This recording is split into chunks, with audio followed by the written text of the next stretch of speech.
আপনারা যেভাবে নিউজটি করেছেন সামাজিক যোগাযোগ মাধ্যমে যে চট্টগ্রাম শহর পানির উপর ভাসছে, আমি চট্টগ্রাম এসে ঘুরে দেখলাম সন্ধ্যার পর থেকে চট্টগ্রাম শহর পানির উপর ভাসছে না। চট্টগ্রাম শহর সুন্দর আছে, যেরকম ছিল সেরকমই আছে। হঠাৎ করে অতি বৃষ্টির কারণে কিছুটা পানি জমাট বাঁধলেও সঠিক সময়ে পানিটি নিষ্কাশন হয়ে গেছে। আমরা পায়ে হেঁটে যেটুকু পানির মধ্যে আমি হাঁটলাম, এটা 60 ফুটও হবে না, সর্বোচ্চ 30 ফিট জায়গা হবে। আমি নিজে পায়ে হেঁটে এর মধ্যে দিয়ে আসছি। আমরা ঢাকা থেকে যতটুকু দেখলাম, বুঝলাম, শুনলাম, মাননীয় প্রধানমন্ত্রী এবং আমার মন্ত্রণালয়ের মাননীয় মন্ত্রী দুইজন আমাকে নির্দেশনা দিয়েছে সরজমিনে এসে দেখবার জন্য। আমি এসে দেখলাম, আবারও রিপিট করছি, চট্টগ্রাম নগরী পানির উপর ভাসছে না।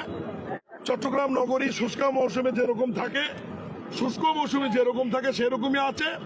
প্রবর্তন মোড়ের এখানে পানি এই খাল নির্মাণের কারণে একটু জলাবদ্ধতা হয়েছিল, এখন নিষ্কাশন হয়েছে। আমি নিজে পানির মধ্যে দিয়ে হেঁটে এসেছি।